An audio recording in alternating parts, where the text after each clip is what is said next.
Ahí está. Ahora sí, ahora sí. No, el tema era que... Ahora sí. Ahí está.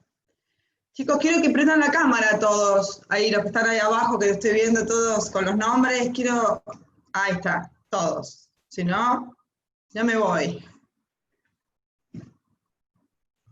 Vamos. Despertándose todos, así los veo, quiero ver esas caruchas.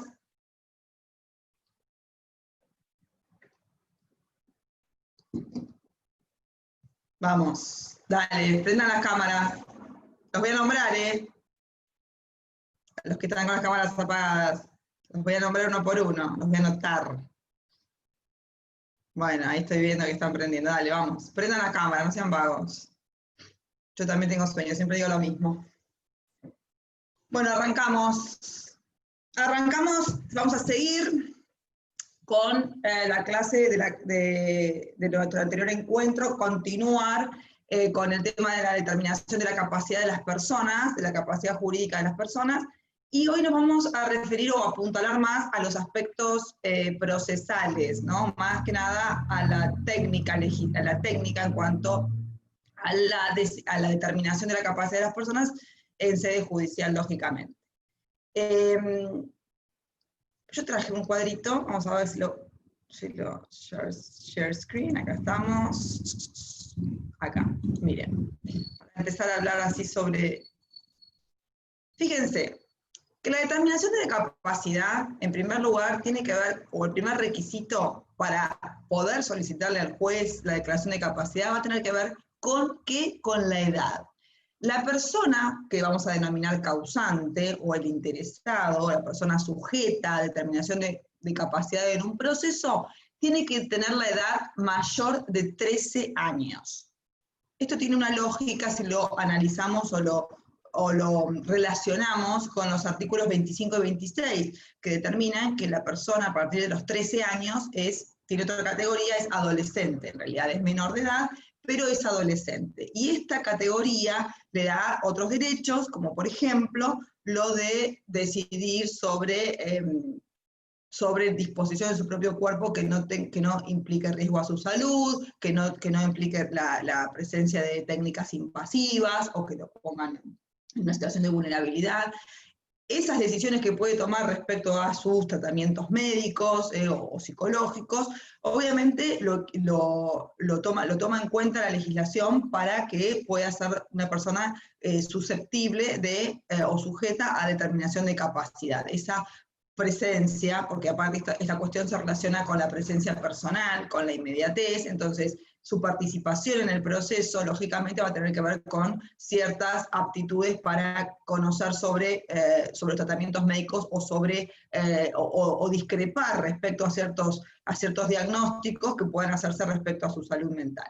Ahora bien, pensemos que las personas que son menores de 13 años ya tienen el carácter de incapaces porque están sujetas al régimen de minoridad y a la responsabilidad parental, por lo cual no es lógico que no, digamos, que no se comprendan dentro de esta legitimación. La edad, entonces, es el punto fundamental, la edad mayor de 13 años. El segundo requisito, la presentación a través de legitimados, es decir, quiénes son las personas que, digamos, que pueden solicitar la apertura de este proceso. El artículo 33 menciona cuáles son todos estos sujetos legitimados. La novedad que trae el artículo 33 tiene que ver con la posibilidad de que el propio sujeto interesado sea el que solicite la apertura del proceso de determinación de capacidad, es decir, el propio causante, es decir, aquella persona cuya capacidad va a ser determinada, puede solicitarlo. En el Código de Vélez esta digamos, posibilidad no estaba prevista, pero ya la doctrina y la jurisprudencia lo admitían, ¿no? Que él mismo pudiese solicitar porque era el máximo interesado. Bien, esto también tiene que ver con los tratados internacionales que vimos, los postulados de los tratados internacionales que vimos la clase pasada, que tienen que ver con el reconocimiento en todo momento de la autonomía personal, de la mayor participación posible en el proceso. Lógicamente tiene que estar legítima. Otros legitimados que van a tener que ver con el parentesco, por afinidad hasta el segundo grado, por consanguinidad hasta el cuarto grado, el cónyuge y el conviviente. Respecto al cónyuge y el conviviente, son los primeros, el cónyuge no tiene que haber tenido, digamos, una separación personal. Fíjense que no llegamos ni siquiera hasta la sentencia de divorcio. Con la separación personal ya le quita, digamos, la presencia de este presupuesto fáctico, ya le quitaría legitimación. Y también tiene razón de ser este corte, digamos, que pone la ley, porque la nueva ley en materia de divorcio, el nuevo Código Civil en materia de divorcio, retrotrae los efectos de la sentencia de divorcio al momento de la separación de hechos. Entonces se entiende que a partir de la separación ya no tendría legitimación.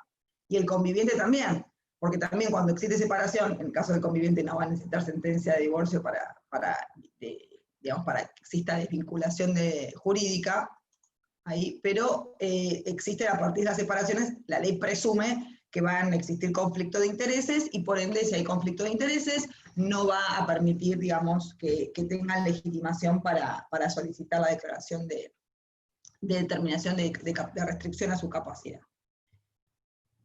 Ya vimos en la clase anterior la cuestión relativa al Ministerio Público en cuanto a la legitimación y la posibilidad de que a través del Ministerio Público se canalicen todos los demás pedidos que puedan surgir y que no estén previstos en la ley.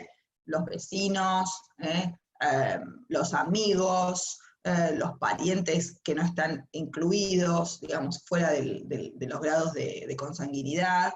Entonces, también se puede canalizar a través del Ministerio Público, que es en definitiva quien tiene la representación promiscua de los incapaces, los pedidos de determinación de capacidad para la apertura del proceso. Esto, hablar de legitimados, implica la apertura del proceso. Después vamos a ver qué pasa en la provincia de Buenos Aires con este tema, con el tema procesal, porque justamente, si bien el Código Civil y Comercial, a raíz de los tratados internacionales, establece pautas procesales, lo hace para optimizar los procesos, ahora vamos a ver, pero en realidad la competencia originaria, según nuestra Constitución Nacional, la tiene cada provincia. O sea, cada provincia, cada jurisdicción provincial tiene la autonomía para determinar las leyes procesales y cómo van a ser cada uno, digamos, de los requisitos para la iniciación de los procesos y continuación de los procesos. Lo que pasa es que ha quedado un poco desajustada nuestra normativa procesal en base a los convenios internacionales y el nuevo Código Civil. Por eso es importante destacar estas normas procesales vigentes que en definitiva tienen implicancia en toda la nación.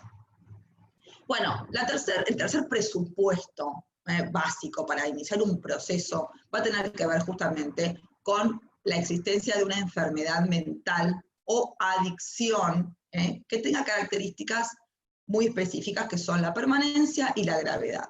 Lógicamente, partimos de esta cuestión de algún tipo de debilidad mental que el sujeto justamente tenga a los fines de considerar su necesidad de resguardo, porque esta condición lo coloca en una situación de vulnerabilidad.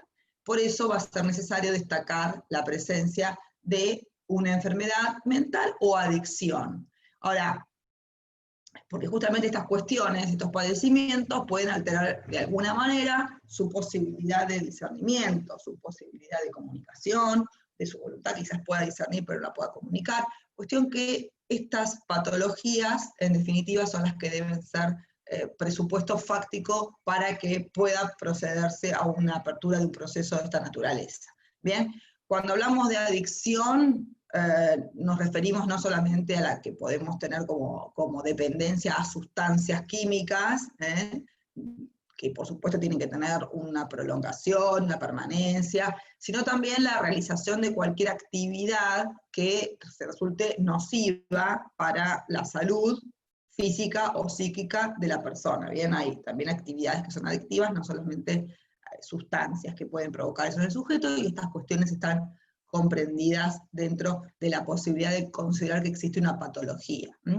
Conocemos el caso de la ludopatía, por ejemplo, que es esa adicción que tiene que ver con una actividad del juego que puede generar a la persona algún tipo de complicaciones en su vida.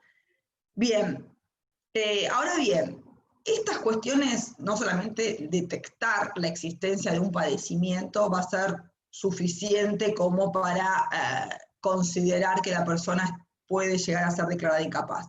La detección del padecimiento por sí misma y por sí sola no será suficiente. Es importante ver cómo afecta su capacidad, ¿bien? Cómo afecta sus habilidades. Acá con el término capacidad no está relacionado con lo jurídico, sino más bien con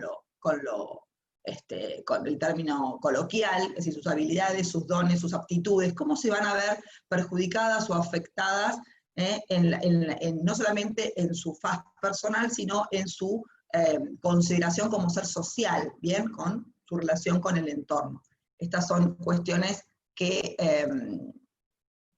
hay que tener en cuenta a los fines de determinar, en definitiva, cuáles van a ser los requisitos de apertura, ¿bien? Bien, esa es la apertura de un proceso que, en definitiva, luego de un conocimiento pleno, uno de los requisitos que tiene que ver con la determinación de la existencia de una patología, por supuesto, tiene que ser evaluada por un equipo interdisciplinario, como vimos en la clase anterior, que tiene que ver con todo tipo de profesional de la salud, ¿bien? De la salud, que no solamente sea específico de la salud mental, también puede tratarse de fisioterapeutas, sociólogos, asistentes sociales, bien, que puedan dictaminar sobre todas estas cuestiones que el juez tiene que tener en análisis a la hora de poder dictar una sentencia. Bien, el juez tiene que estar muy informado, suficientemente informado a los fines de lograr determinar que se den todos estos supuestos. La existencia de la enfermedad,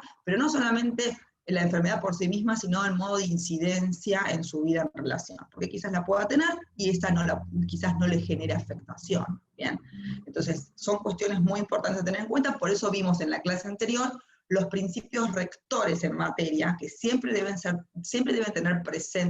presente a los fines de, digamos, del seguimiento de todo este proceso hasta llegar a una sentencia.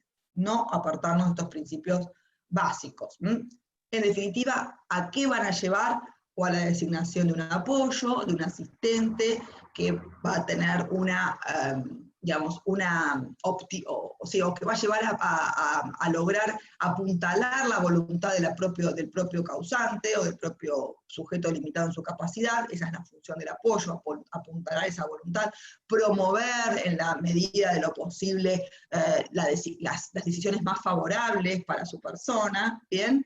Y como leí en algún lado y que me gustó mucho esa frase o esa metáfora, el apoyo no nos olvidemos que es como un traje a medida, ¿bien? El juez, a los fines de designarlo, él o los apoyos, porque no siempre pueden recaer en una persona, quizás en un grupo de ellas, debe evaluar tratar de que estos sujetos cumplan con las expectativas necesarias para justamente lograr esa finalidad que es promover la autonomía personal de la persona y facilitarle su vida en relación y sus posibilidades de ejercer todos sus derechos, ¿bien? Que en definitiva en esto consiste la limitación de la capacidad de ejercicio, ¿no? De que ejecuten esos derechos en forma correcta sin generarle, digamos, despojándolo de la situación de debilidad y vulnerabilidad y fragilidad que per se se encuentra a raíz de la enfermedad.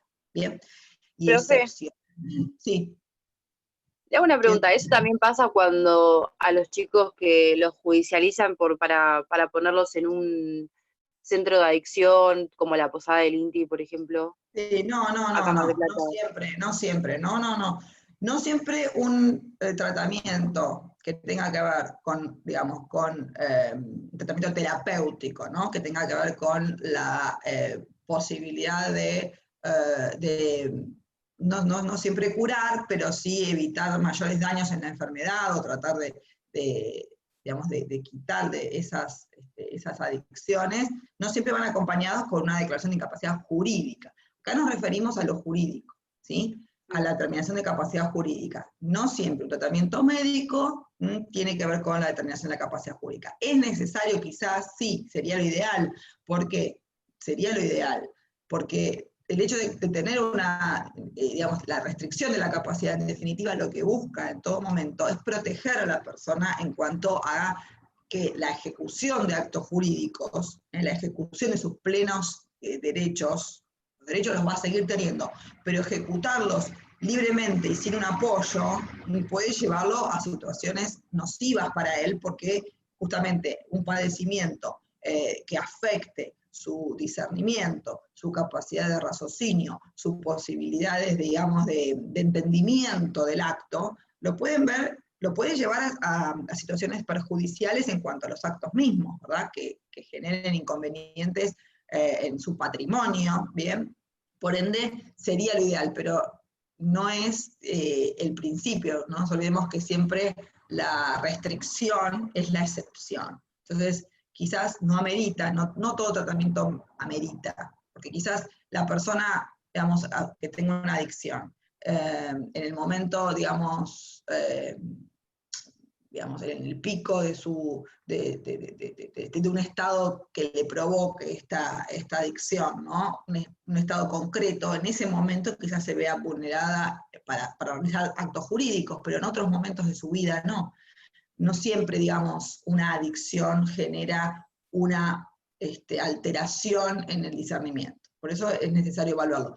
Este tema realmente tenemos todos los conocimientos teóricos, que es los que estamos analizando y viendo para saber, digamos, de qué se trata, pero en la realidad, en la práctica, genera muchísimos inconvenientes.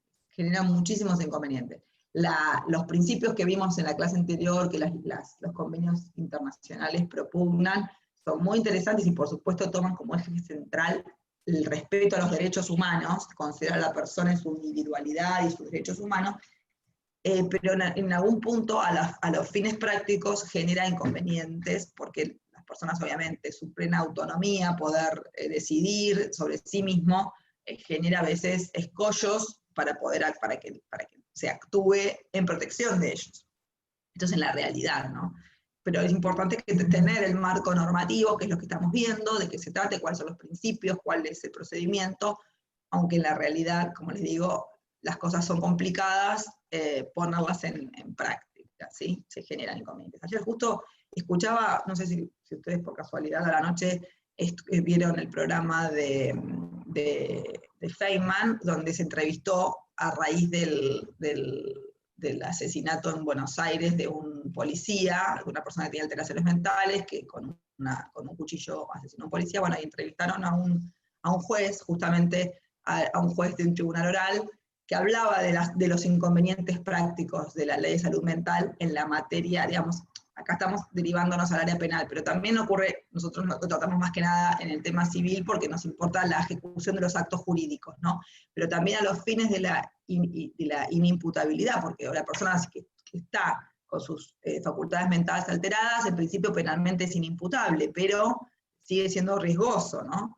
Entonces, los inconvenientes prácticos los veía desde esa esfera, no solamente se ven en el ámbito penal, también lo vemos en el ámbito civil, porque el respeto a esta autonomía, que es lógica, entendible, a veces termina conspirando contra el propio sujeto afectado, porque bueno, darle la libertad de actuación en muchos casos le puede generar inconvenientes para acelerar actos jurídicos que no resultan favorables para sí. Pero a tu pregunta, concretamente, Nair, no es necesario que un tratamiento vaya acompañado, un tratamiento terapéutico vaya acompañado de una restricción de la capacidad jurídica. No, van por andaniveles diferentes, aunque, por supuesto, ameritaría quizás esa cuestión. ¿Bien?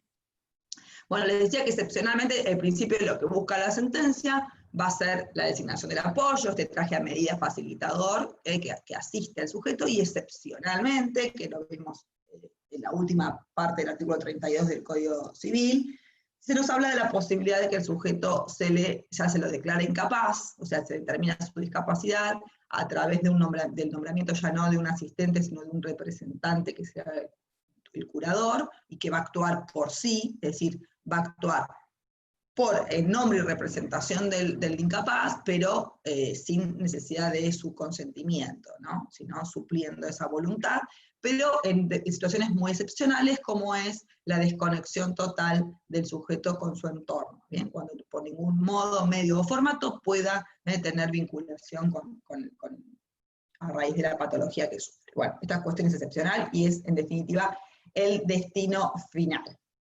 Bueno, vamos a ver ciertas reglas procesales en este tema, para que acá también tenía otro, yo tenía también otro cuadrito acá. A ver, acá. Los principios procesales para la determinación de capacidad. Bueno, vimos en la clase anterior este presupuesto básico, partir de que se presume que una persona es capaz. O sea que el juez, aun cuando se inicia un procedimiento, parte de la idea de que estamos frente a una persona capaz, ¿bien? Eso, aunque se encuentre internado, fíjense, ni siquiera en un supuesto en el que pueda visiblemente considerarse que la persona está fuera de sí y que necesita tratamiento y que no puede por sí mismo ejecutar sus actos, aunque visiblemente tengamos esa idea o esa noción por cómo se nos presenta, o cómo se le presenta al juez, perdón, parte de la presunción de que estamos frente a una persona capaz. Es el presupuesto básico. ¿Qué implica presumir? Partir de esta presunción implica que cualquier restricción requiere de un proceso judicial que culmine con la sentencia. Es decir, la restricción únicamente por sentencia, luego de pasar por el proceso de conocimiento, cuyas reglas vamos a ir viendo, y que parte justamente de lo que vimos anteriormente, esos presupuestos fácticos, la existencia del padecimiento, la presentación por legitimados, la edad del causante, ese es el momento de apertura. Y el juez pone en conocimiento, digamos, en el proceso típico que lo convoca, la cuestión es que ponen, digamos, que pueden llegar a tener una sentencia, digamos, que restrinja la capacidad o no, o la restrinja de acuerdo a otros parámetros y no los que fueron solicitados, ¿bien? Pero partimos de la presunción como primer supuesto y la necesidad entonces del proceso de conocimiento. El proceso, recuerden siempre que, digamos, que busca qué cosa, o sea, la finalidad siempre va a ser intentar la inclusión de esta persona en la sociedad, ¿bien? Por eso, esa es la meta del proceso, incluirla, ya sea no restringirla como un castigo o como una exclusión o como una discriminación. Lejos de ello, tiene los principios básicos rectores de la Ley de Salud Mental y el Código Civil de la Nación en base a los convenios internacionales, antes visto. Esto es fundamental, tener en cuenta la idea básica, la inclusión, no que molesta y tenemos que anularle la capacidad, de ninguna manera, que era un poco cómo funcionaba, no eran los principios así, digamos, que se postulaban, pero así funcionaba en el régimen anterior, ¿no? La determinación de incapacidad de una persona lo anulaba como sujeto de derecho en manos de su representante. La idea es todo lo contrario. Entonces partimos de esta base.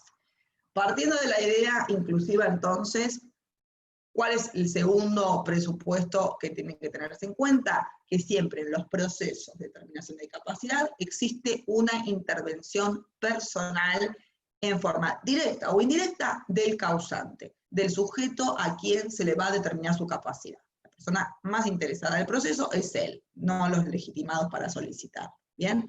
Siempre es la persona que debe escuchársela y debe propiciarse su intervención a través de su abogado personal, a través de la posibilidad de solicitar medios probatorios, de impugnar pericias, ¿bien? De cuestionar pedidos, de apelar resoluciones, ¿bien? Siempre existe una intervención y una necesidad de escucha, ¿bien? ¿Y esto con qué viene relacionado? Con estas dos cuestiones que son nuevas. Esta es principalmente nueva, la necesidad de que el juez realice los ajustes procedimentales, es decir, el juez debe ajustar, amoldar, acomodar el proceso a la intervención del sujeto, del presunto incapaz o de la persona a cuya capacidad se le puede llegar a restringir.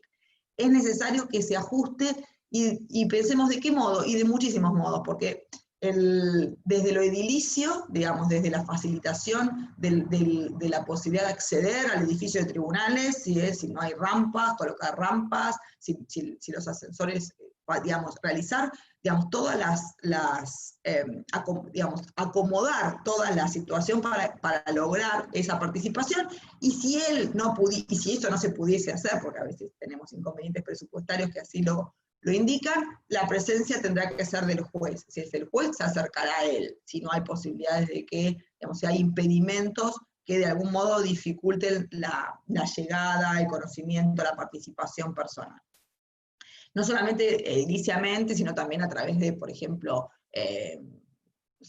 una persona que no pueda comunicarse, por ejemplo, que además tenga un problema de comunicación, si es necesario llamar a un fonoaudiólogo, un traductor, una persona especialista en lenguaje de señas, es decir, cualquier necesidad, digamos, cualquier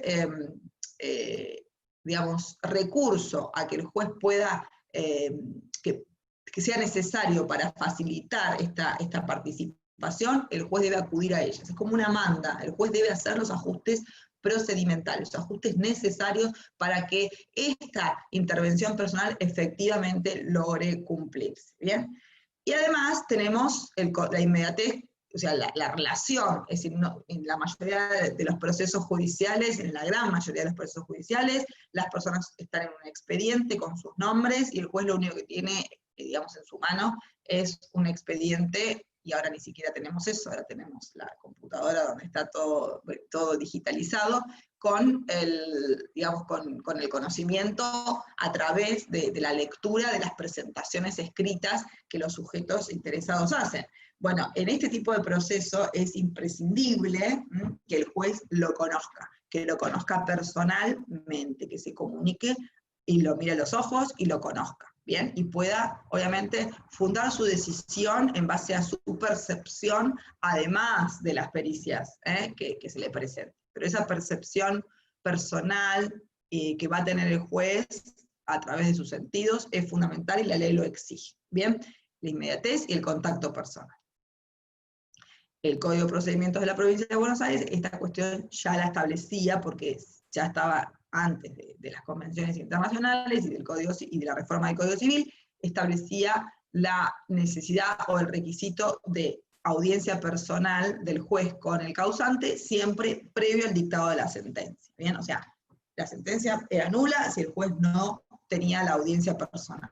Pero ahora esta inmediatez no es solamente previo a la sentencia, sino en cualquier momento del proceso, como para tener, digamos, una percepción más segura, más completa. También, justamente con esta cuestión, tiene relación la cuestión de competencia, porque la ley, el Código Civil exige quién va a ser el juez interviniente. La cuestión que fija la competencia es el domicilio real del causante. Y si se encuentra internado, el lugar de su internación. Esto facilita sin dudas la idea de inmediatez y de presencia, ¿verdad? Que el juez sea el del lugar del domicilio real, que está por encima, ya vieron ustedes seguramente domicilio, de cualquier otro domicilio, porque es la residencia efectiva, ¿verdad? Entonces esta cuestión da además seguramente cercanía, ¿no? La presencia, la posibilidad, no va a ser el juez del departamento judicial de Dolores el que va a atender el caso de una persona domiciliada en Mar del Plata. Tiene que tener, digamos, el domicilio real es el que fija la competencia. Bien, la cuestión de la prueba, que lo vimos la clase anterior, cuando hablábamos de la pericia interdisciplinaria, ¿no? de que la prueba está basada en el informe no solamente de un perito psiquiátrico, de un médico especialista de psiquiatría, sino psicólogo, sociólogo, o sea, cualquier profesional idóneo que tiene que ver con la persona también y con la profesión que pueda tener, con su modo de vida, ¿bien? Supóngase que se trata de un atleta, bueno, un deportólogo que hable también, que opine, que dictamine, ¿sí? Tiene que ver, el equipo va a estar formado por la cantidad de profesionales necesarios para atender la cuestión específica, ¿bien? No es que hay un catálogo estricto o taxativo, sino que va a depender del sujeto, de su de su modo de vida, de su profesión y de su relación genérica, para tratar de comprender todos los ámbitos de la vida. Esta cuestión es fundamental. Otra de las cuestiones procesales a tener en cuenta son las medidas cautelares dentro de un proceso. Esto tengo que hablar un poquito porque quizás no entienden de qué se trata, y lo vamos a hablar un poquito. ¿Qué son las medidas cautelares? Medidas cautelares siempre son aquellas disposiciones judiciales dentro de un proceso, pero antes del dictado de sentencia. Justamente el nombre lo indica, ¿no? Tienden a cautelar, proteger, evitar perjuicios. Estas medidas, me siguen llegando gente, bueno, estas medidas, o disposiciones en realidad que dicta el juez, lo hace aún sin tener cabal certeza del derecho que se invoca. Es decir, eso lo va a tener cuando dicte la sentencia. Cuando dicte una sentencia el juez va a tener plena convicción de que lo que está juzgando corresponde. Pero antes del dictado de la sentencia no tiene esta posibilidad porque necesita evaluar todas las pruebas. Sin embargo, pueden darse supuestos de necesidad de dictar medidas que eviten perjuicios que después con la sentencia no se van a poder salvaguardar. Pensemos, hasta que no tenga la sentencia de restricción de capacidad, la persona es plenamente capaz. ¿Y qué pasa si celebra actos jurídicos? Si vende la casa, por ejemplo, y la malvende, la vende por un precio inferior al que realmente le convenía. Obviamente quizás la persona afectada en su salud mental tiene mayor vulnerabilidad, eso se presume, que estamos tratando de evaluar a una persona que está en situación de fragilidad y es más manipulable o más susceptible a creer o a verse convencida por posibles personas que quieran tomar ventaja de esta situación de inferioridad. Por ende, si se llega, cuando llegue la sentencia que exige, la presencia del apoyo para celebrar el acto jurídico en conjunto con ella, quizás es tarde, porque ya el acto está celebrado, ya el patrimonio se vio desmejorado, estamos hablando de lo patrimonial, ¿no? Que quizás es lo que más nos hace, o nos puede llamar la atención en este caso, que la persona disponga libremente de su patrimonio y realice actos que le resulten perjudiciales. Si no obtuvo la sentencia todavía, esos actos van a ser válidos. Ahora vamos a ver que justamente los actos posteriores, los actos anteriores a la sentencia de determinación de la capacidad, se presumen que son válidos porque la persona era plenamente capaz.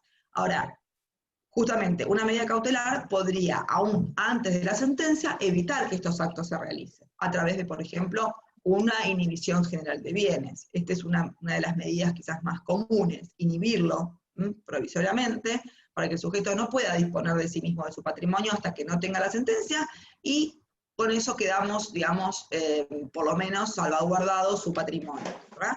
Esa es una medida, pueden ser otras de cualquier otro tipo, pero quizás esta es la más común, la de dictar medidas cautelares. El juez tiene como ni bien abre el proceso, debe ver qué medida, ni bien abre el proceso, ni bien admite un proceso de esta naturaleza, qué medida puede proteger a la persona afectada o cuya capacidad jurídica tiene que juzgar eventualmente, qué medida hasta antes de la sentencia. Con la sentencia sabremos que los actos que realice con posterioridad a ella van a ser sin ningún valor, pero los anteriores son válidos. Para evitar perjuicios, el juez puede dictar la inhibición general de bien, u otra medida. Esta es la más común, bien.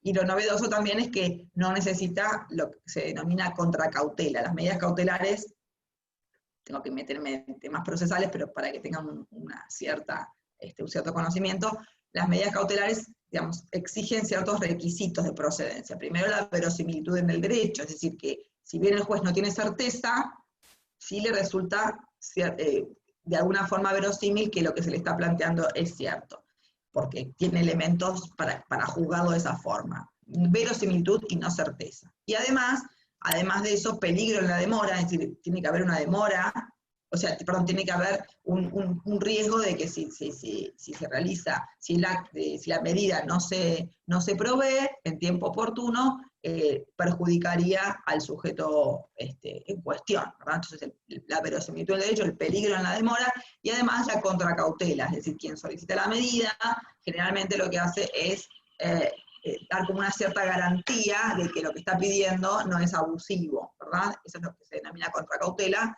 Es decir, por ejemplo, quien pide un embargo, bueno, yo pido que se embargue a mi deudor y ofrezco como garantía mi responsabilidad patrimonial para el caso de que yo haya pedido algo sin ningún derecho. Porque obviamente que un embargo afecta a una persona que aún no tiene una sentencia condenatoria. En el caso de las medidas cautelares en los procesos de determinación de la capacidad jurídica, no se requiere esta contracautela, que a veces es complicada. Porque la idea de la medida siempre va a ser proteger al sujeto, en su patrimonio, en su integridad, o sea que pueden ser varias las medidas que el juez dicte, depende de la situación en la que nos encontremos, o también la designación de un curador, de un apoyo provisorio. Con la sentencia definitiva va a designar el apoyo, pero mientras tanto sí designar a una persona que lo contenga hasta que tenga una sentencia definitiva, una sentencia final. Bueno, la sentencia que se dicta y que determina su capacidad, determina, digamos, los actos que están restringidos, tiene características fundamentales, ahora vamos a ver que están enumeradas en los artículos 37 y 38, en cuanto a los alcances y su contenido. Ahora vamos a ver qué exige la ley en la sentencia, pero antes de eso, tener en cuenta que se trata de una sentencia revisable. Esto siempre lo determinamos, lo dijimos en la clase anterior, no solamente es apelable, sino que además de ser apelable, o sea, no mantiene cosa juzgada, no es inmutable, además de ser apelable, lógicamente, por las instancias superiores, cuando queda firme esta sentencia no hace cosas juzgadas, sino que la ley promueve su revisión, mínimo en un plazo de 3 años, pero a pedido del interesado, el juez lo tiene que ir viendo en la medida que se le prueba, que se le solicite y que se le otorguen nuevos elementos de prueba para poder modificarla a los fines de o restringir más la capacidad o de liberarlo de las restricciones, sin duda. Y obviamente en la sentencia se le designan los apoyos o el curador en caso de discapacidad total. Y además, otra gran importante característica y requisito es que la sentencia sea registrada. Es una sentencia que se tiene que registrar en el registro de estado civil y capacidad de las personas mediante una nota marginal, ¿verdad? El juez, cuando dicta la sentencia, ordena por oficio notificar al registro de estado civil y capacidad de las personas para que en el legajo personal del causante, además de donde constan todos los cambios jurídicos en cuanto al nacimiento, estado civil, también, o fallecimiento, la capacidad, la restricción a su capacidad, debe estar inscripta. Esta inscripción registral es lo que le da también, lo que ayuda a la seguridad jurídica, porque es lo que hace que esta sentencia sea oponible a terceros. El hecho de registrarla hace presumir que es conocida por todos, ¿bien? Que las personas, los terceros con quien pueda vincularse la persona presuntamente incapaz, o ya declarada con su capacidad restringida, sepan que esta persona tiene la capacidad restringida y en la medida que determine justamente los actos que allí se indican. Bueno, ¿cuáles son los requisitos de la sentencia? Los tenemos enumerados en el artículo 37 y 38, que hablan del contenido y del alcance de la sentencia. Es muy importante tener en cuenta estas dos normas en cuanto a las exigencias que prevén. En primer lugar, fíjense, acá tengo el código, no tengo los anteojos, pero no importa, vamos a intentarlo. Bueno, el primer artículo 37 habla del contenido, sobre qué temas se tiene que pronunciar la sentencia. En primer lugar, el diagnóstico y pronóstico. ¿Bien? Diagnóstico y pronóstico. La sentencia debe especificar cuál es la patología, porque justamente conocer la patología hace a la posibilidad de su tratamiento, ¿bien? Y determinación de las consecuencias que provoca en su persona esta patología. Lo primero que voy a hacer es identificarla, y establecer cuál es el diagnóstico en base a las pericias interdisciplinarias, y el pronóstico, es decir, qué enfermedad padece, pero además esa enfermedad, por cuánto tiempo puede llegar a prolongarse, qué posibilidades de cura tiene, qué posibilidades de tratamiento tiene. Es decir, existen, porque siempre se queda abierta esta puerta de que la tecnología, la ciencia, provean de herramientas que hagan a la curación de las personas o al mejoramiento de los síntomas y de los efectos de las enfermedades. Esto lo vemos a diario, ¿no? Todos tenemos algún conocido ahí medicado que sabemos qué bien que le hace la pastillita de la felicidad y realmente inciden en su personalidad y en la ejecución de actos. Por ende, esto se conoce y debe estar plasmado en la sentencia, establecer qué patología tiene, pero además la posibilidad de cura que tiene esta enfermedad. El segundo requisito que debe contener es la época en la que la situación se manifestó, es decir, tratar de determinar de alguna manera, aunque sea aproximadamente, porque por supuesto es muy difícil la exactitud en este tema, cuándo apareció esta enfermedad, porque obviamente si no apareció con la sentencia justamente lo que hace es visualizarla y obrar en consecuencia de esa enfermedad, pero establecer la época probable de aparición que va a tener que ver con el análisis de ciertos actos jurídicos que haya realizado la persona. Entonces es importante también que la sentencia pueda determinar de algún modo desde cuándo se presenta esa enfermedad en el sujeto. La enumeración de los recursos personales, familiares y sociales existentes. Cuando hablamos de recursos, hablamos de aquellas herramientas que posee, a las que puede acudir el causante. ¿A qué puede acudir? ¿Cuál es su contención familiar? ¿Cuál es su contención económica? ¿Qué ingresos tiene? ¿Cómo se los provee? Enumerar estas cuestiones y que el juez las tenga en cuenta en su resolución también es importante porque hace justamente a la determinación de los actos, a la restricción de los actos, a la actuación de los apoyos. Estas cuestiones deben saberse porque los apoyos van a tener que se les designen, van a tener que contar con recursos, y los recursos tienen que salir de los ingresos que tenga el causante, que quizás no son propios, quizás son proveídos por familiares, por pensiones o por lo que fuera, debe estar determinado en la sentencia, pues debe conocer. Y por último, justamente a lo que apunta la sentencia es a la designación de los apoyos, ¿no? Es régimen para la protección, asistencia y promoción de la mayor autonomía posible. Bien, acá nos indica justamente que su decisión debe estar basada en la pericia o en el dictamen del equipo interdisciplinario. Bueno, el segundo artículo 38, nos habla del alcance. Bien, ¿a qué abarca? ¿Qué actos abarca la sentencia? Esta también es una importante incorporación a raíz de la Ley de Salud Mental, que modifica el Código Civil, porque el Código de Deberes no lo contenía, pero la Ley de Salud Mental ya había modificado el Código anterior, incorporó el artículo 152 ter, donde este requisito estaba incluido. Bueno, concretamente el alcance tiene que ver con la enumeración de los actos que la persona cuya capacidad está restringida se va a ver afectado a realizar por sí mismo y requiere de su apoyo. La sentencia debe determinar la extensión y alcance de la restricción y especificar funciones y actos que se limitan. Debe especificarse los actos, teniendo en cuenta todos los actos personales y sociales de una persona, desde, digamos, su vida laboral, que no es la única, su administración patrimonial, o quizás pueda conservarlos, puede realizar actos de administración, pero no de disposición, su vida política, su vida social, su vida interrelacional, debe estar especificada cuáles son los actos que se encuentran limitados. Para eso va a tener en cuenta qué, digamos, consecuencias producen su enfermedad, su patología. ¿En qué medida lo afecta? En eso va a ir dirigida entonces la enumeración de los actos cuya restricción justamente la sentencia va a tener en cuenta. Por supuesto, debe designar una o más personas de apoyo o curadores, esto es en el supuesto de que la persona tenga su capacidad totalmente restringida, según la última parte del artículo 32. Bueno, la norma siguiente habla justamente de la registración de la sentencia, de la necesidad de registración, y después vamos a ver los efectos jurídicos de esta registración, que va a tener que ver justamente con el régimen de los actos. Bueno, ¿cómo vamos? ¿Vamos bien?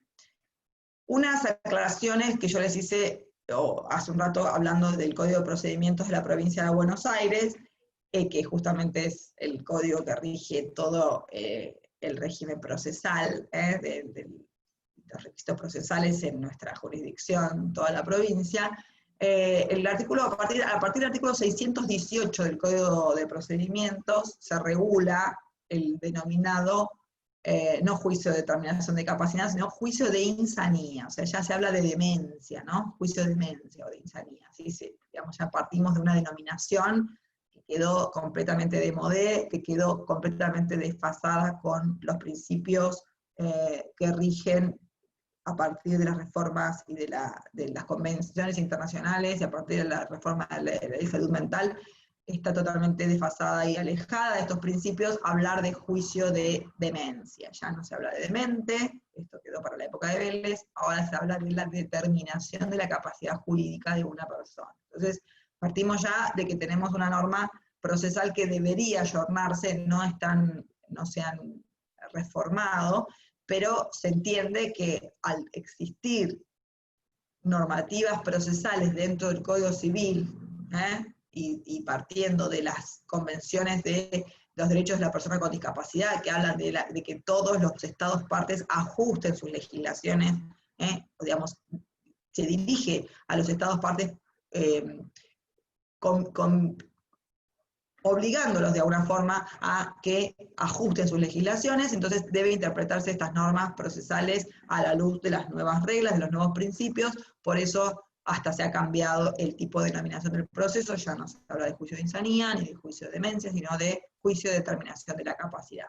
Bueno, este código también habla de que la apertura del Código Procesal habla de que la apertura del proceso debe ir acompañado de certificados médicos, de médicos psiquiatras que determinen la peligrosidad del sujeto. También habla de este término, de peligrosidad. Y este es un término también que hay que interpretar acorde a los nuevos principios y paradigmas. Ya no se puede hablar de peligrosidad en cuanto a que el sujeto sea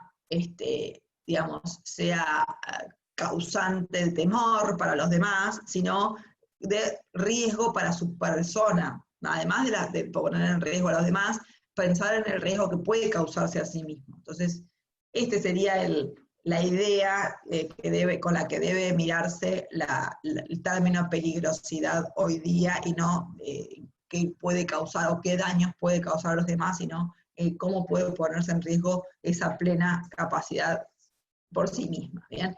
Bueno, este es un detalle que quería aclarar del código que tenemos vigente en la provincia de Buenos Aires, cómo hay que interpretarlo a la luz de los nuevos procederes, de los nuevos paradigmas y principios.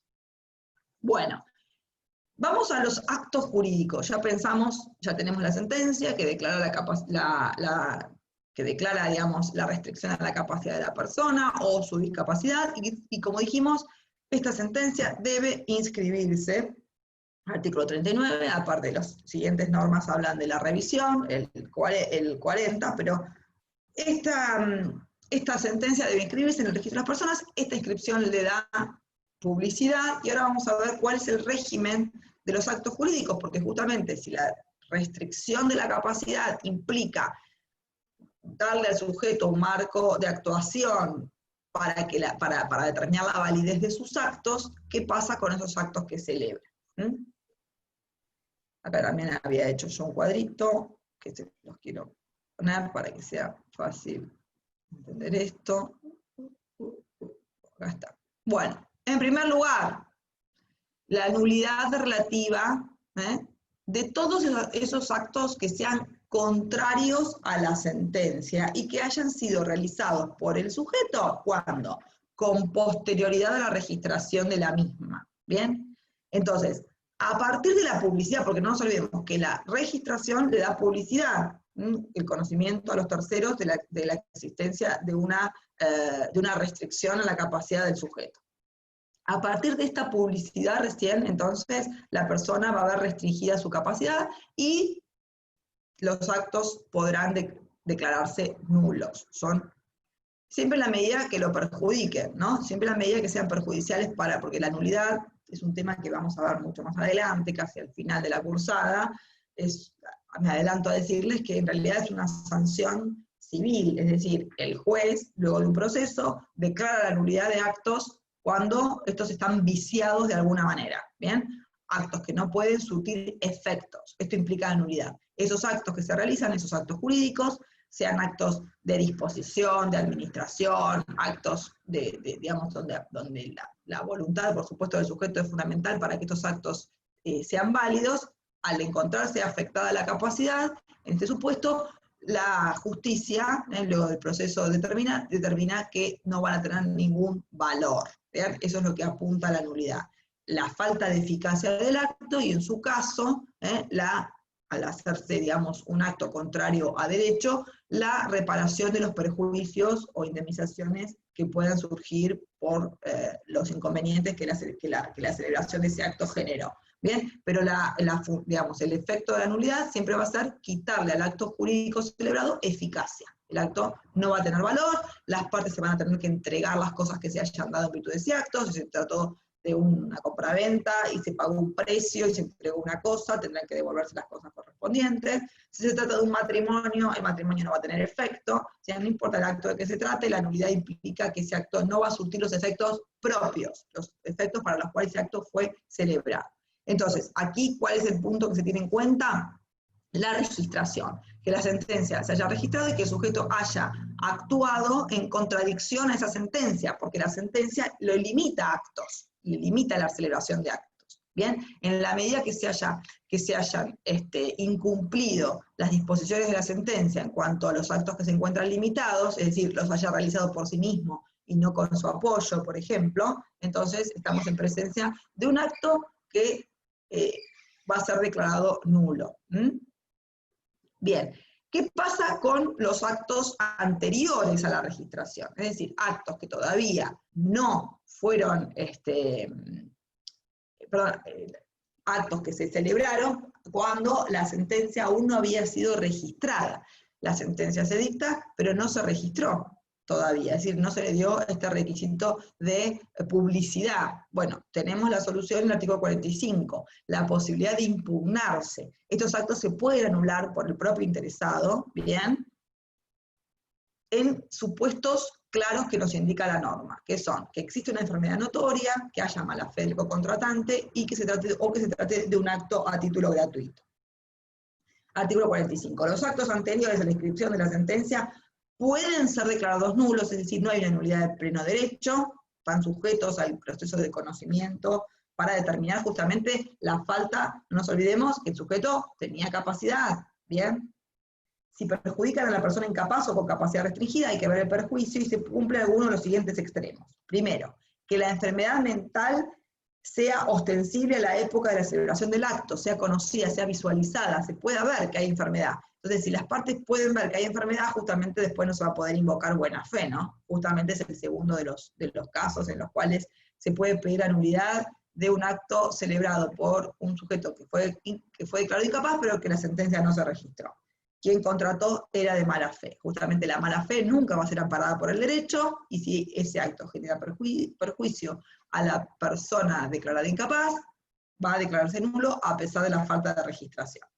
Mala fe, ¿por qué? Porque conocía la enfermedad, es decir, aunque no esté registrada, puede que no esté cumplido ese acto formal de la sentencia, pero conocía que existía una sentencia, conocía la patología invalidante, ¿verdad? Y la restricción judicial a la capacidad. Entonces esa es la mala fe a lo que se apunta. Y el último de los casos, que se trate de un acto a título gratuito, es decir, de una liberalidad. Lo que hizo la persona con capacidad restringida fue realizar un acto sin recibir nada a cambio, ¿bien? Solamente, digamos, fue un acto a título gratuito porque entregó cosas pero no recibió nada a cambio. Una donación, por ejemplo, una cesión gratuita. Bien, se desprendió de su patrimonio y ningún beneficio obtuvo de eso, no hubo ninguna contraprestación. Por eso ya de por sí un acto a título gratuito implica un perjuicio para la persona con capacidad restringida, y por ende ese acto puede anularse aunque no se haya inscrito la sentencia. Bien, si bien se apunta a darle valor a la seguridad jurídica de los contratantes, de los terceros, porque cómo conocían la enfermedad, cómo conocían la restricción si no estaba registrada la sentencia, no obstante eso, la ley apunta a proteger al sujeto, y por ende, si es una mera liberalidad, no puede invocar perjuicio al tercero. No puede decir, ay, pero yo hice una inversión de dinero y resulta que él no podía y después me declararon nulidad del acto. Bueno, si no te perjudicaste para nada, porque lo único que hiciste fue recibir. Así que estas son, digamos, los presupuestos para lograr impugnar un acto a pesar de no estar registrada la sentencia. El artículo 46 nos habla de los casos en que el sujeto fallezca, es decir, de la posibilidad de impugnarlos con posterioridad al fallecimiento. Es decir, el acto se celebró y luego hay que evaluar la validez del acto cuando ya falleció. Luego de su fallecimiento, los actos entre vivos anteriores a la inscripción de la sentencia no pueden impugnarse. La idea, en principio, es no impugnar, es decir, no plantear la nulidad después de la muerte del causante, porque como la idea de la nulidad siempre es proteger a la persona, al causante, a la persona cuya capacidad está restringida, la idea de la nulidad siempre busca protegerlo. Una vez que falleció no se puede hablar de este tipo de protección. No obstante, o sea, que caería en abstracto la finalidad de la nulidad, ¿no? No obstante, hay excepciones, siempre las hay, y es el caso de que la enfermedad mental resulte del propio acto, es decir, el acto, las cláusulas que contiene, las disposiciones del acto son tan ridículas, tan incoherentes, que hacen notar que justamente se debió y fue consecuencia de un padecimiento mental, ¿bien? O que la muerte haya acontecido después de promovida la acción para la declaración de incapacidad o capacidad restringida, es decir, el sujeto falleció, pero antes tenía iniciado el proceso de determinación o de restricción de su capacidad. Por ende, justamente si se le fue a restringir, si se inició un proceso, era para protegerlo de los actos jurídicos que realizara, que pudiera realizar, que lo pudieran perjudicar. Esta cuestión de haber iniciado una demanda hace, digamos, presumir que existía una enfermedad y por ende habilitaría el pedido de nulidad. O también que se trate de un acto a título gratuito. Otra vez nos referimos a una liberalidad que no genera ningún perjuicio al tercero, y también en el supuesto de mala fe de cocontratantes. Siempre la mala fe, digamos, habilitaría un pedido de esta naturaleza, de nulidad. ¿Entiende más o menos cómo opera el tema de la nulidad? Porque quizás es medio difícil todavía comprender a qué apunta. Apunta a quitarle validez a un acto que en principio fue realizado por una persona cuya capacidad quizás estaba restringida, aunque no se haya dado publicidad de esto a través de la inscripción de la sentencia, no se haya cumplido con este requisito. No obstante, existe la protección a través de la declaración de nulidad. ¿Bien? Bueno, vamos a terminar hablando de la clase con el tema de la internación. Antes de esto me quería referir, cuando hablamos de actos, de impugnación de los actos después de fallecimiento, no nos estamos refiriendo al testamento, porque el testamento, que en realidad es un acto jurídico que pudo haber realizado la persona incapaz para que tenga efectos después de su muerte, o sea, el acto va a tener efectos después de la muerte. Pero ya para esta cuestión hay una regulación específica en materia de testamentos, que está en el artículo 2467, que se refiere a la invalidez de los actos digamos, del testamento cuando la persona está privada de razón, ¿no? O sea, si la persona al momento de realizar el testamento estaba privada de razón, ya el testamento es nulo. Esto también hay que tenerlo en cuenta. Doc, ¿le puedo hacer una consulta? ¿Sí? Con la idea del artículo 45 de que pueden ser declarados nulos, de oficio se hace, previa a la sentencia, se hace una revisión de todos los actos, obviamente que no, porque es imposible controlar todos los actos, ¿no? Pero... No. Muy buena tu pregunta. Me gustó tu pregunta, Pedro. Porque por el hecho del pueden ser, digamos. Si no son conocidos, digamos, quedan como aceptados, ¿no? Primero, no, todavía, como les decía, el régimen de las nulidades las van a ver muy adelante, mucho más adelante, pero tener en cuenta que hay dos tipos de nulidades, la nulidad relativa y la nulidad absoluta. La clasificación de nulidades entre relativas y absolutas tiene que ver con la afectación del vicio al orden público o al interés meramente particular. En el caso, o sea, cuando la nulidad es absoluta, se entiende que el vicio que afecta al acto jurídico transgrede el orden social, el orden público, y por ende, en este caso, las nulidades absolutas deben ser declaradas de oficio por el juez. Cuando es manifiesto el vicio, hasta el juez tiene el deber de declararlas, ¿verdad? Ahora, las nulidades relativas, no. El juez no las puede declarar de oficio y solamente es a pedido de la parte afectada, porque el vicio del acto jurídico solamente afecta un interés particular individual. El caso de los actos celebrados por personas con capacidad restringida, transgrediendo la sentencia de capacidad, se consideran nulidades relativas, porque están puestas en miras de la protección del sujeto, no de la sociedad en general, no afectan el orden público. El carácter de nulidad es relativo. ¿Esto qué significa? Que solamente a pedido del interesado puede declararse del artículo nulidad. 33, de los individuos del artículo 33. Los legitimados, sería. No, en realidad, sí, los legitimados, no, esos son los legitimados para pedir la declaración de incapacidad. Acá el único legitimado para pedir la nulidad es el propio causante a través de su apoyo, ¿sí? Okay. No van a ser los legitimados. Los legitimados del artículo 33 son los que piden el proceso de incapacidad.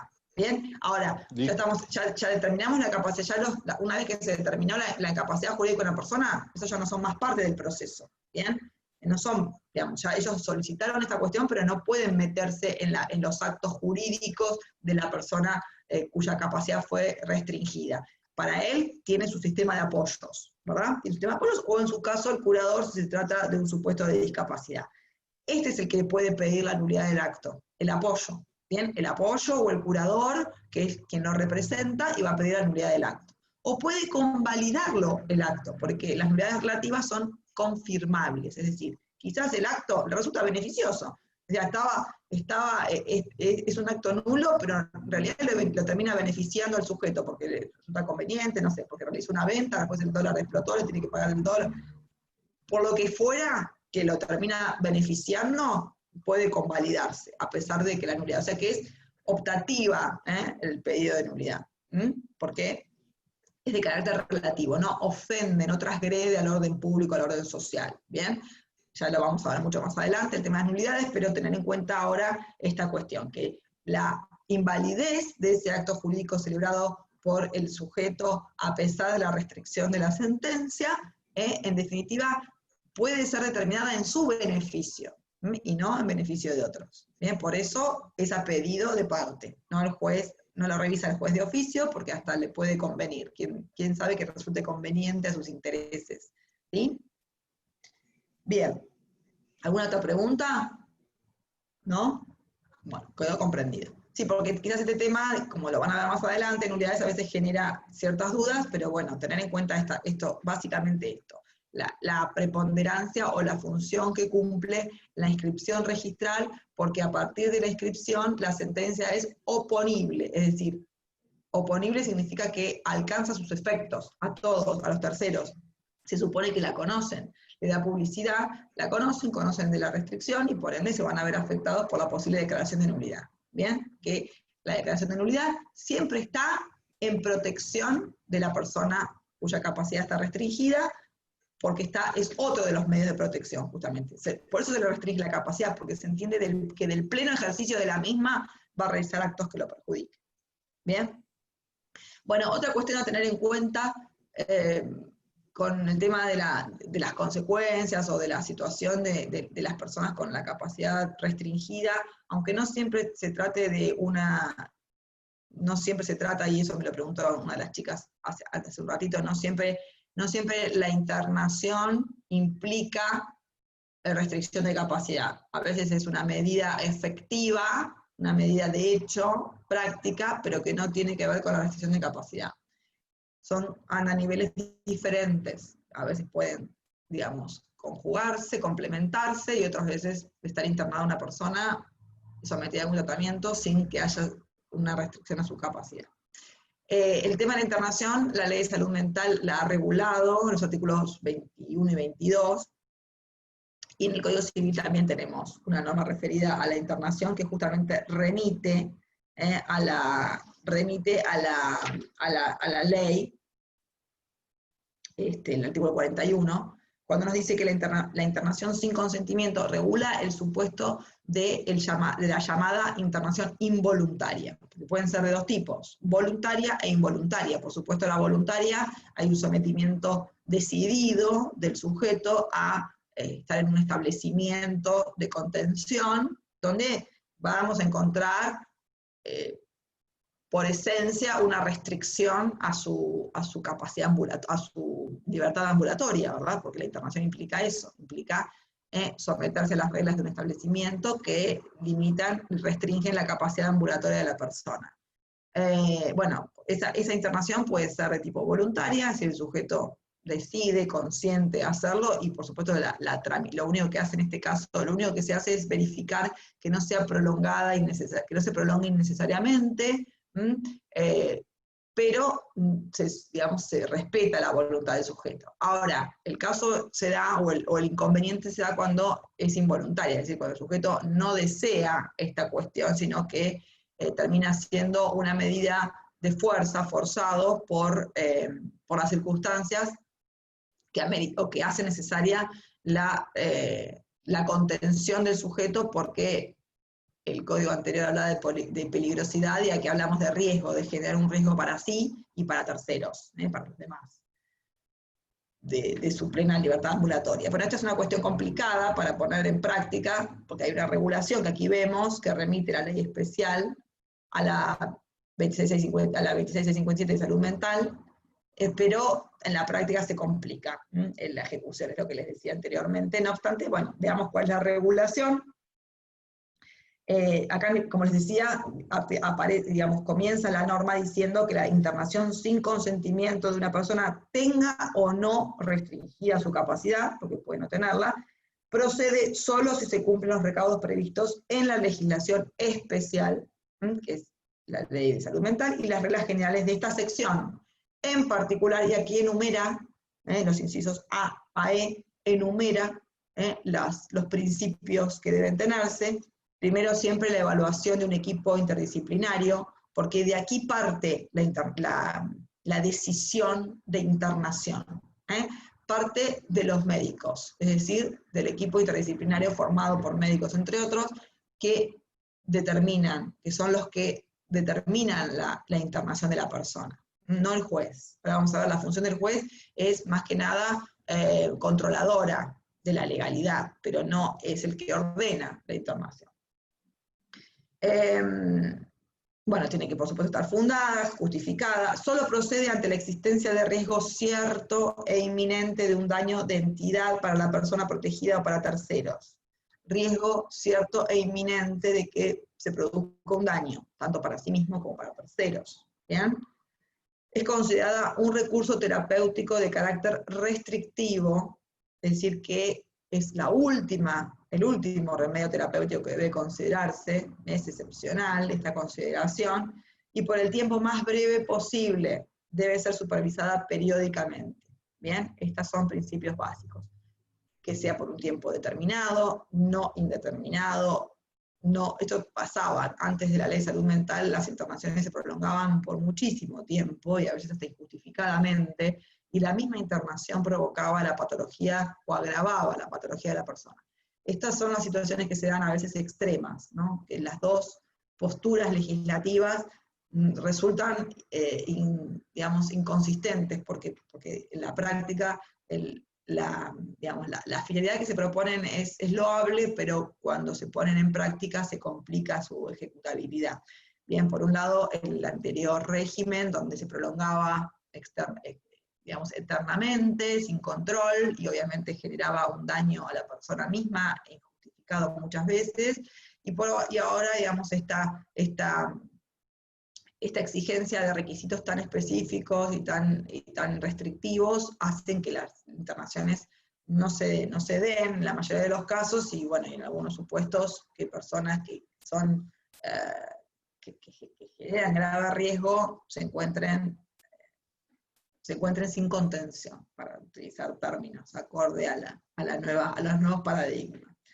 Bueno, es considerado un recurso terapéutico de carácter restrictivo y por el tiempo más breve, y debe ser supervisada. Debe garantizarse el debido proceso, esto es fundamental, aquí es donde el juez tiene injerencia, porque sin perjuicio de que la decisión parte del equipo interdisciplinario, el juez es controlador del debido proceso, de la designación del abogado especial, que controle que los plazos no se prolonguen innecesariamente, que se respeten siempre los derechos humanos de la persona, es decir, que no haya medidas digamos, medidas físicas o medidas tortuosas o medidas que realmente generen, digamos, afecten la dignidad de la persona.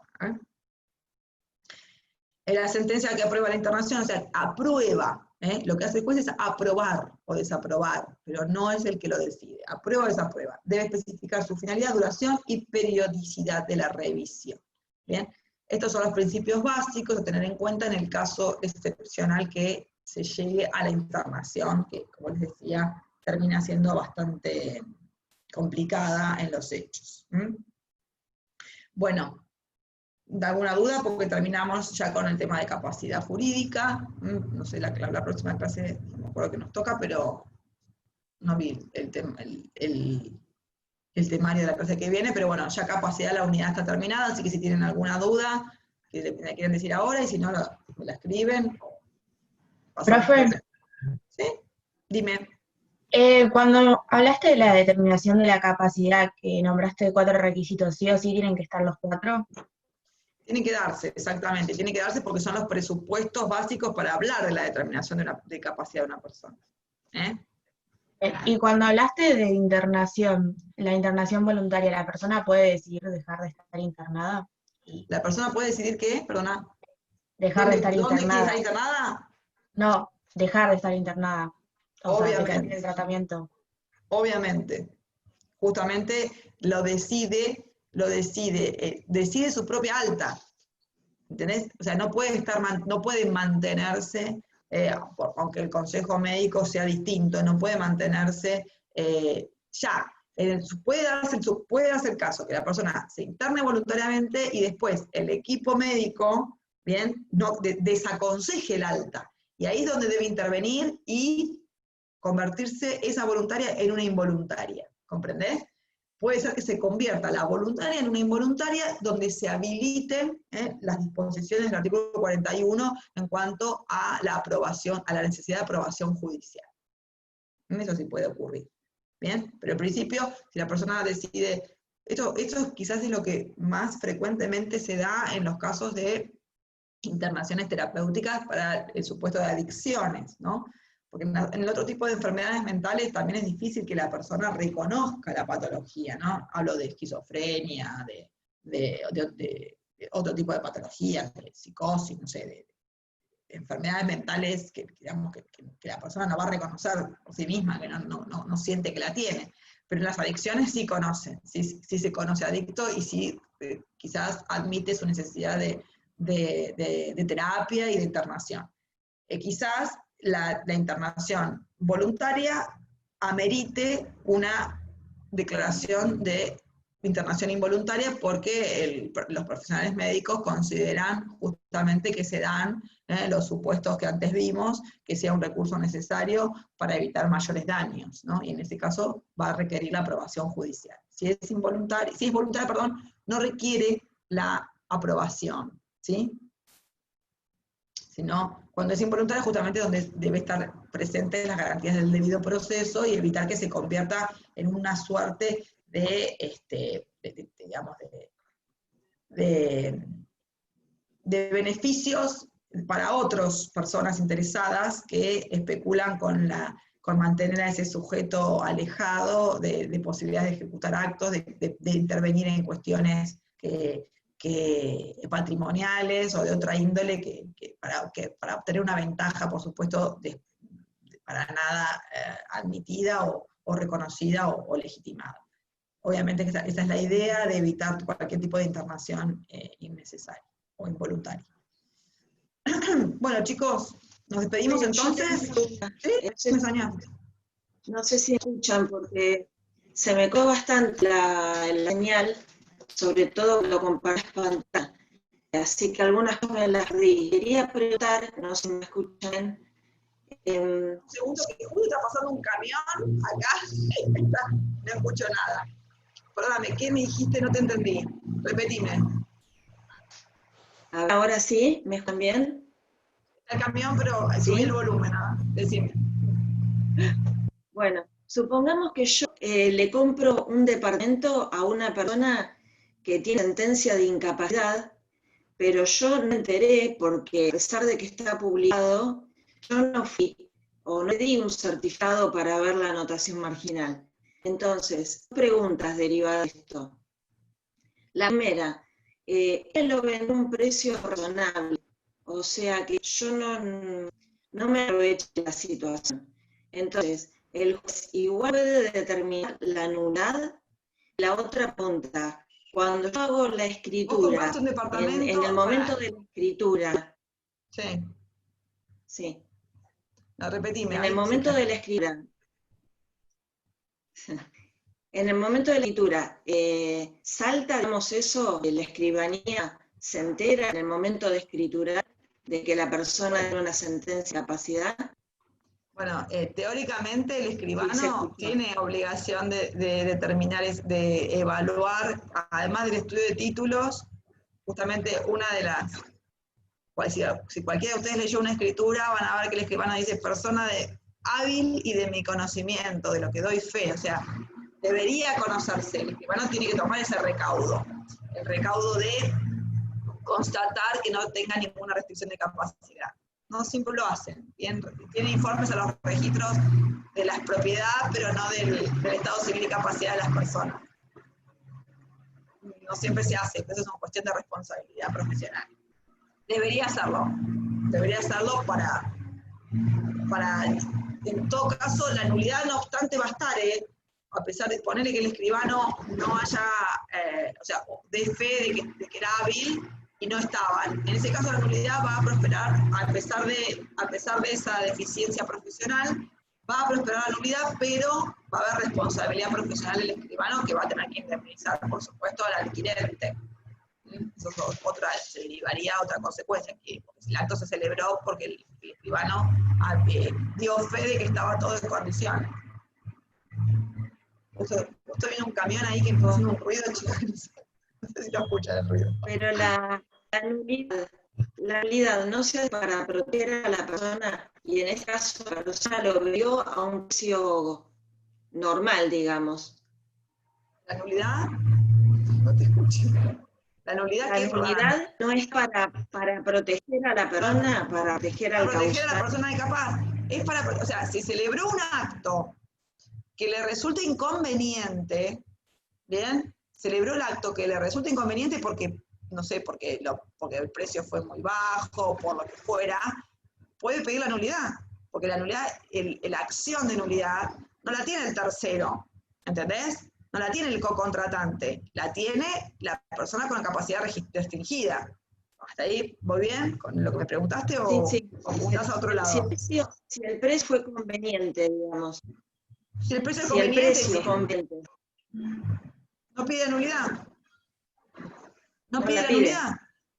La nulidad es una acción que es disponible porque se trata de una nulidad relativa, como le expliqué anteriormente. Digamos, la sanción está puesta por la ley en vista de proteger los intereses de la persona presuntamente, con capacidad restringida, no presuntamente, ya estamos con sentencia. Entonces, si ese acto resulta beneficioso a sus intereses, no va a pedir la nulidad, lo va a convalidar el apoyo, ¿sí?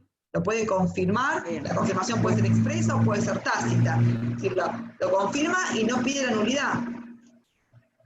Vamos a ir a la pregunta. Bueno, ahora me quedó claro, sí. Lo que ella está tratando de Gracias. La próxima vez con los auriculares, porque me di cuenta, no me imaginé que tengo una obra acá al lado, pero bueno, pensé que arrancaba más tarde. No estaba el otro día el camión no saben el ruido que hacía. Así que me cuesta oírlos, pero me esfuerzo. ¿Alguna otra pregunta? Podría correr por allá, pero no sé si tengo buena luz. Si quieren me corro, vamos a correr. Me voy a otro lado. No voy a tener muy buena luz. A ver, se me cayeron los libros. A ver ahí. Acá no tengo muy buena luz, pero por lo menos estoy más alejada del camión. A ver, díganme, ¿qué otra pregunta? ¿Alguna otra pregunta? Me corrí del lugar para que me hagan. ¿Todo bien? Ay, por Dios, no escuchaba nada. Bueno, chicos, entonces nos vemos la semana que viene. ¿Sí? ¿O alguien quiere preguntar algo más? Ahí está. Me fui de ahí. Profe, yo quería consultarle acerca del hombre que mató al policía. ¿Queda absuelto por tener la capacidad restringida? Y si él tenía algún Se murió, apoyo. pobre. Ese se murió, así que ya no hay acción penal, pero a veces a mí no me gusta hablar de penal porque toco de oído bastante, toco de oído, no soy especialista en eso, pero en principio se murió y la muerte extingue la acción penal. No obstante, si se determina la inimputabilidad, sí, queda libre. Directamente es inimputable, digamos. No es que, y la inimputabilidad impide que se lo condene. Pero para eso hay que determinar que tenía una enfermedad y que no comprendía la criminalidad del acto al momento del acto. En materia de delitos penales no importa la capacidad, sino el discernimiento, no importa la capacidad jurídica. Si esa persona quizás no estaba afectada en su capacidad jurídica porque no fue, digamos, no fue sometida a un proceso de determinación de capacidad, tranquilamente, como les decía anteriormente, tener un padecimiento mental no implica tener una restricción de la capacidad. Necesitamos la sentencia, que son digamos, cuestiones diferentes. No sé si tenía sentencia de determinación de la capacidad, pero lo que hay que juzgar es la posibilidad de entender la criminalidad del acto. Es más, hay personas que tienen su capacidad restringida, su capacidad jurídica restringida, y pueden tener un momento de lo que se llama el intervalo de lucidez, donde pueden comprender perfectamente lo que están haciendo, y eso es lo que se va a juzgar en materia penal, no en materia civil. En materia civil se presume, no importa el intervalo de lucidez que haya tenido, el acto es nulo, pero en materia penal sí se puede determinar que la persona actuó con pleno discernimiento, va a ser juzgada a pesar de tener una restricción. O sea que se presume, lógicamente, que hay una presunción de que si tiene una capacidad restringida es porque padece alguna enfermedad mental. Pero son, digamos, diferentes. Se juzga el discernimiento y no la capacidad para determinar si el obrar antijurídico o criminal amerita una condena. Bueno, ¿cómo estamos? Pregúntenme lo que quieran, que escucho perfecto. ¿Nada más? Bueno, chicos, nos despedimos entonces. Chaucito, nos vemos. Gracias. Chao. Gracias, profe.